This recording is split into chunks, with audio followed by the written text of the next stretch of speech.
Hello and welcome to Reality Check. It seems that Dravidian politics is set for a realignment, and this is something that could have a major, perhaps even a profound bearing on national politics as well. The bitter power struggle in Tamil Nadu's ruling AIADMK, which began after the death of J Jayalalithaa, may possibly end soon as the two warring factions, theoretically there are three of course, but the two major warring factions have inched closer to a merger. Sources tell NDTV that both factions could possibly merge by next week. Chief Minister E. Palaniswamy's camp met today and decided to nullify all decisions and appointments by Sasikala's nephew TTV Dinakaran. This could be a crossing of a major and a very significant hurdle for the merger. Sources are saying that the top leaders of both the factions are likely to meet and talk about a reunion over the weekend. Both EPS and OPS will be in Delhi tomorrow to attend the swearing-in of Venkaiah Naidu as the Vice President, and both of them are also likely to meet the Prime Minister, and that could be a meeting where the terms of this merger, if at all is going to happen, are put together. However, they shouldn't be counting their chickens too soon, because the OPS camp has put forth some demands for the merger to happen. The key one being a CBI probe into Jayalalitha's death. They say they would also appreciate it if Sasikala is expelled from the party, presumably the sidelining of Dinakaran also. But one more sticking point should come up. Sources say that OPS wants to head both the party and the government. EPS, on the other hand, is willing to make him his deputy or perhaps give him a ministerial berth. So that's a tricky area which needs to be figured out. All of which clearly seems to leave Sasikala and her nephew Dinakaran out in the cold. That was the third faction I was briefly talking about. And leaving them out in the cold could be the price of the merger. The APS camp has already said that it's run by a high-level panel and it's not Sasikala that's actually leading the party. The Chief Minister's camp has said that Sasikala's nephew Dinakaran cannot hold any party post, and also that all appointments made by him stand invalid. That camp is also saying that Sasikala, who's been convicted in a corruption case and is right now in jail, can't in any case lead the party, so she cannot discharge her duties even if she wanted to be there, so she's out. That at least sets one condition behind us. Now all of that is fine insofar as the politics of Tamil Nadu go, but it has major national implications. The BJP, for example, may well be a very significant factor in all of this. Now, why is that the case? The BJP is obviously keen to ally with a united AIADMK. Remember, there are 42 seats in Tamil Nadu, and that could be crucial in 2019. This is what the party spokesperson, J Narasimha Rao, had to say. Both the factions have supported our NDA candidates in both presidential and vice presidential polls. And therefore, a united ADMK that works, that partners with the NDA central government is certainly will ensure stability in Tamil Nadu. The BJP on its own, we have been strengthening our party to emerge as an important political force in Tamil Nadu. But the BJP is not averse to the idea of having some kind of poll alliances with parties which are part of NDA. All right, so that makes the BJP stance really clear. So is all of that then sealed and dusted? Well, not necessarily. Today, the AIADMK's rival, the DMK, pulled off a coup of sorts by roping in two big stars, Rajinikanth and Kamal Haasan, to the event organized to mark 75 years of the party's mouthpiece, Murasoli. And we're going to come to that and have more details on that a little later in the program. But interestingly, a lot of people asking about Kamal Haasan, asking him, what does this mean? Is he likely to step into politics?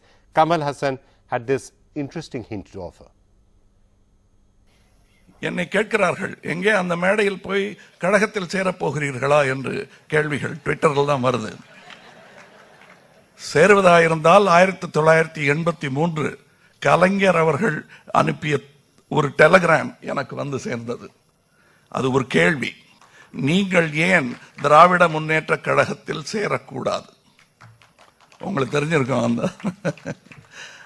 அந்த டெலிகிராம வெளியே காட்டவும் தைரியம் இல்லை, பதில் சொல்லவும் தைரியம் இல்லை எனக்கு. All right, so as you said, pretty much not saying anything about it right now, but hinting that he's not actually wanting to jump into politics. Okay, what's going to happen? Let's try and figure out in the course of Reality Check. Is all this talk of merger really something that's going to be pushed through in the next 2 or 3 days, or is it something which has still got lots and lots of loopholes before that plan can be put together? We're being joined by Mr. C. Rajasekharan, who's AIADMK supporter belonging to the EPS camp, and also by Mr. K. S. Geeta, who's an AIADMK leader belonging to the OPS camp. So we're going to see if, at least in this program, perhaps we can get you together in any way, or what your views are. Mr. N. Ram is with us, one of the senior most journalists in the country. It's always a privilege, sir, to have you with us. Kalyani Shankar, thank you for joining us as well. Another senior journalist who's going to weigh in on what they think is likely to happen. And Mr. R. Balashankar, who's a member of the BJP Central Committee on Training. We just heard from G.V. Narasimha Rao as to what the BJP seems to be hoping is all of this going to come to bear or not. But let me just go to both those AIADMK factions to try and get a sense of it. Mr. Rajasekharan, let me come to you first. Is there going to be a merger? And is tomorrow the meeting with Narendra Modi perhaps at the time when a lot of these terms are put together? Vikram, first, I am not a member of AIADMK and I am not the representative of EPS. I only supported late Jayalalitha's government for giving good governance to the people of the state. Now today the AIADMK is split into multiple groups, not EPS, OPS, VKS, TTV and many more to come. So this AIADMK is not the AIADMK which the people of Tamil Nadu voted. They voted for the stable, strong government to be led by late Jayalalitha, and unfortunately her demise has brought us to this stage today. So the fact of the matter is... So hang on, let me put it to you. The first price, so let's look at what it is that the OPS camp is asking. Possibly 2 or 3 demands. Number one, the sidelining of Sasikala and the sidelining of Dinakaran. Now that seems to be happening. That already seems to be happening. Then there's a CBI probe into Jayalalitha's death, which might not be that much of a problem. The specific role of EPS and OPS, of course, I guess, may still have an issue in it. But do you think it's okay and do you think it's correct that Sasikala is being sidelined as is Dinakaran? See, the AIADMK without Dinakaran and Sasikala is not going to happen, because for the simple reason, out of 134 MLAs, with my knowledge goes, 100 are being handpicked by the Sasikala camp. Today maybe for power, some may be with the EPS and 10 maybe with the OPS. But the majority of the chunk of MLAs are with TTV Dinakaran. And I would visualize the future, and it's too early to predict. But hypothetically speaking, without TTV Dinakaran, if your OPS and EPS join, definitely this government will not survive. For everybody knows that, because they will not allow this government to function, and there are already 30 to 40 MLAs backing TTV Dinakaran, and all this put together, we are forced to face another election, which the people of Tamil Nadu won't mind voting a good stable government. An interesting point. What will the supporters of Sasikala and Dinakaran do? There are many of them, and is that going to make that the government is not that stable? Interesting point. K.S. Geeta, let me turn to you then. The sort of demands that the OPS camp seems to be putting forward, are they non-negotiable? Is there discussions happening? And do you personally believe that some sort of a merger is on the cards now? Vikram, I would like to make it very clear, I do not belong to either OPS or EPS. I was the first one to file a case about Jayalalitha's death immediately after her death. And this merger is in no way going to help the public at large. The public are suffering. It is only to safeguard their money bags and all their scams. All this merger is taking place. And I'm ashamed to hear that the BJP is going ahead with such kind of mergers and mediating like brokers. I don't find any need for this, because the public at large are not going to vote for any of these people if they are going to go for votes in the future for any election. And the farmers are suffering, the public, the common man is suffering. There is no administration, there is no governance, there is so much of corruption everywhere. In fact, when Mr. Kamal Haasan said, I think he was 100% correct when he said that there is rampant corruption in the state. So who cares whether these people merge or not? I do belong to the party, and I was the first one to file a case on Jayalalitha's death. And what was Mr. OPS doing then? Was he keeping quiet till February 7th, that he didn't know that there was some mystery in her death? And when he lost his power, he came forward to say, oh, after 75 days of Mauna Vratam, and he now talks about Dharma Youth. I was the first one to talk about Dharma Youth. Okay. And I said Dharmam Vellam in Tamil, and I said, and so what is that he's talking now? All right, of them are turncoats to just save their own power. They are doing all this. Your views coming out loud and clear. Well, Mr. Balshankar, before I turn to you and see what this might mean now for the grand scheme that the BJP seems to be putting together. The BJP clearly says, here are the states where we are not strong. West Bengal, Odisha, Tamil Nadu. You've got chief ministers, you've got an alliances going in many other states. Is Tamil Nadu one of the top targets for the BJP right now? And perhaps by allying with one or both factions of the AIADMK? See, as far as the BJP is concerned, we are more worried about how the state can be given a clean, stable government. And there is big transformation taking place. This transformation is not begun by the BJP, but because within the AIADMK there are factions and they are trying to re-merge. But this merger will help the BJP in the sense that they are willing to support the central government and some central government schemes for development. So if that happens, this will definitely strengthen the NDA and this strengthening of the NDA will ultimately benefit the BJP, and BJP as a party is growing all over South India. Be it in Kerala, be it in Karnataka, be it in Tamil Nadu, BJP is growing in Andhra Pradesh and West Bengal. So in this, the alliance of the BJP with AIADMK is not being discussed at this point of time. Now what we are discussing is the transformation that is taking place in Tamil Nadu, and which is actually a process of cleaning up Tamil Nadu politics. Cleaning up because there has been a lot of corruption charges against Dinakaran and Shashikala, and the majority of the people want to get rid of this kind of a baggage, and that is why they are now transforming the party. They want to align with the BJP. Okay, let me just turn to Mr. Ram and to Kalyani to get, we've heard some of the various voices out there. Mr. Ram, if I can just ask you, what do you think is going to happen? I mean, you've got your finger right on the pulse out there. At the end of the day, all these scams, what do you see happening in the next few days? I think there are deep contradictions in the whole situation right now. The demands made by the OPS camp, unless they are given up, it's not on. Dinakaran can't be underestimated because, as was mentioned earlier by Mr. Rajshekhar, they spent, they chose the MLAs, they've got the money. Tamil Nadu is one of the most corrupt states in the country. This is well established. I agree. Revenue I intelligence totally knows this. And thank you.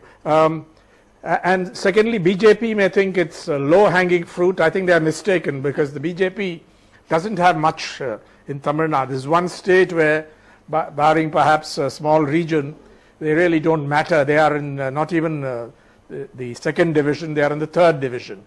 So of course the central government is powerful and they're trying to do whatever. But I heard somebody say that clean up the state, mentioning only Shashikala and Dinakaran. What about Jayalalithaa herself? Because the Supreme Court, the whole case hinged on what they call Jayalalitha's ill-gotten wealth.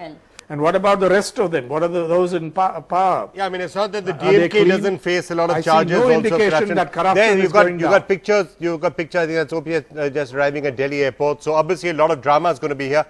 It's precisely, Mr. Ram, because the BJP is not strong in Tamil Nadu by itself, that it would seem to make sense for them to try and get a strong ally there in Tamil Nadu. Kalyani, that would be your theory. We were discussing this before the show started, that's what you think the BJP is going to try and do. And what is your own take? Do you think there will be a merger?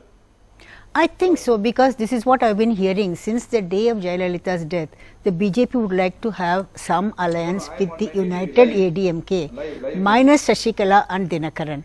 how they can get rid of Shashikala and Dinakaran, as Mr. Ram was saying, they are very powerful, they have so much money, they can buy so many people. Even after all this in RK Nagar, that by-election, Dinakaran was supposed to buy votes. So they have money, they can do that. To amplify what you're saying, let's not just say it's OPS and EPS. Even if OPS and EPS get together, there's still the Dinakaran factor, and Sasikala cannot be written off. She may be in prison and she is facing serious corruption charges. But I would also don't write them off, is what you're saying. I would also say, but the central government is very powerful, Dinakaran is vulnerable. He's already in some cases. They can always tighten the screw. So Dinakaran could become sort of, his value. Vulnerable, so tighten the screws. That seems to be something.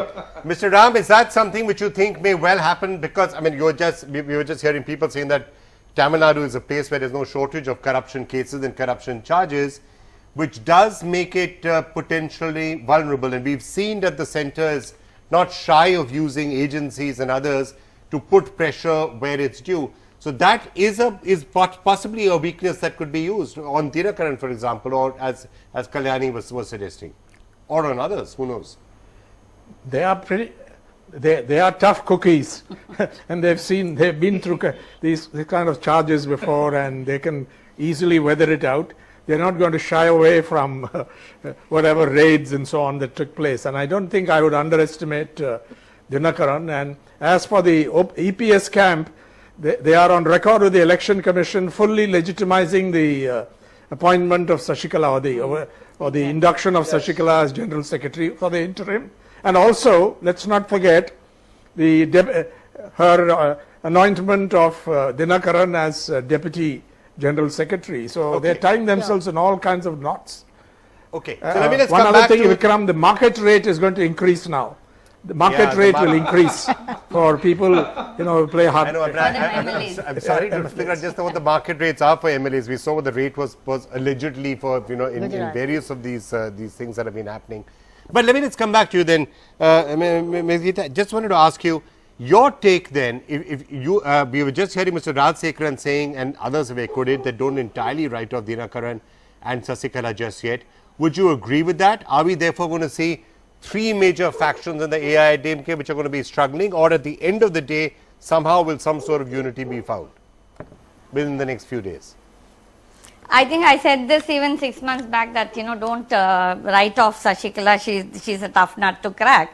But then, I heard the BJP members saying they're cleaning the Tamil Nadu. In what way they're cleaning? They went and all their members went and greeted Shashikala when she was anointed as this General Secretary. At that time, they didn't know that she was not clean. So now they are talking about cleanliness and Swachh.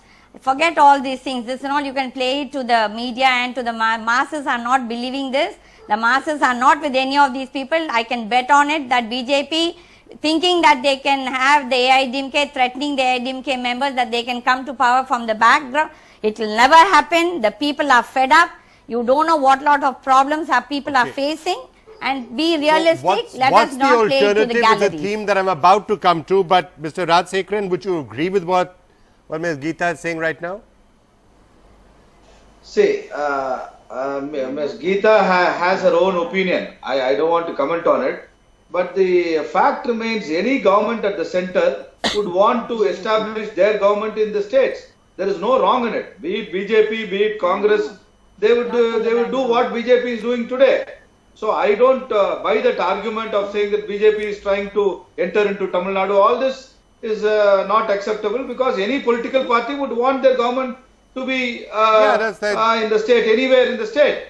So now today we are in a position where we should either continue with the same party which is ruling the state, or you should dissolve the state, the government, and go for elections. Okay, Mr. Ram, let me put it to you. The people, the people of Tamil Nadu are caught between the devil and the deep sea.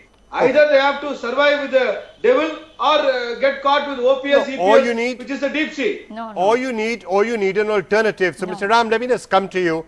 Today we saw this Murasoli 75, and we're going to start playing some pictures of that as well. I believe you also had briefly gone there. Is that showing any signals of a possible revival of the DMK in the state? Two big names there, Kamal Haasan, Rajinikanth. Now, of course, that's also likely to happen. Murasoli is a very well-established, publication out there. Would you read too much political significance in them being there? Any straws of a revival of the DMK, or is it way too premature to be talking about any of that?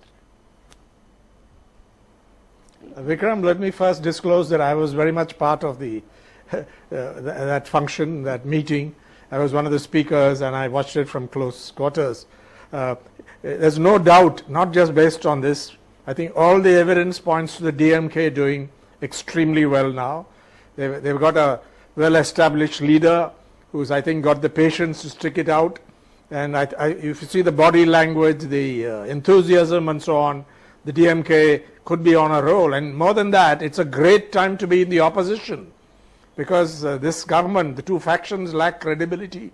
Maybe OPS has a little more in terms of public support or AIADMK support. We don't know that, but he doesn't have the numbers. As for EPS, polls have shown that it's very, very low. So it's a great time to be in the opposition, and I think nobody can run away from the fact that the DMK is the most formidable political player in Tamil Nadu today. It was already strong. It put up a good fight in the last assembly election, even though Jayalalithaa did even better.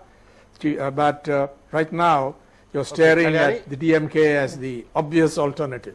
Kalyani, DMK on the upswing and today perhaps signaling some strength? Well, you see, there is no doubt that there is a vacuum after the death of Jayalalithaa. But 1 minute, I'm just coming to you. DMK is trying to occupy that space, and this is the opportune moment for the DMK. And DMK, unfortunately, after Karunanidhi, probably will not have a charismatic leader. That is why they are looking to a person like Kamal Haasan. But Kamal Haasan, in just a few minutes ago in your show, he said that 1983, Karunanidhi sent him a telegram. He's not showing any so sign he's not really showing any sign. Mr. We are almost out of time. Mr. Balachandran, just wanted to ask you, BJP trying very hard to woo the AIADMK and trying to get this merger done. Is there a possibility that you are tying up with the AIADMK at a time when its popularity therefore could be sliding and the DMK could be on the upsurge, which is what Mr. Ram says may well be happening? See, as far as the DMK is concerned, they are trying to make some capital out of Jayalalitha's absence. But we had seen the popularity of DMK just less than a year ago when they were defeated in the election. Now to say that they are in the upswing and 4 years away from election is a no-gainer, because only 4 years later we will see what the politics is all about. But as far as the BJP is concerned, we are very clear in our mind that we want to grow, we will grow in the Tamil Nadu politics, and at the same time we will take all opportunities of giving a good administration, a stable administration, by yourself, obviously, and also ensuring stability in the this state. Stage. You're like the Congress party in a sense that you're not really in a position to be a major player by yourself. You need to ally with somebody. Well, thank you all so much for joining us. It's really helped us in understanding what exactly is happening in Tamil Nadu, a state that I said which will have profound implications. What happens out there with the AIADMK and the DMK, keep your eye on it. This is a state that could be really, really crucial. It always is a crucial state in Indian politics, maybe equally so in the build-up to 2019 as all these permutations take up. So watch that meeting with Prime Minister Modi tomorrow, and let's see whether that merger does happen or not. You're watching Reality Check. We'll be back soon.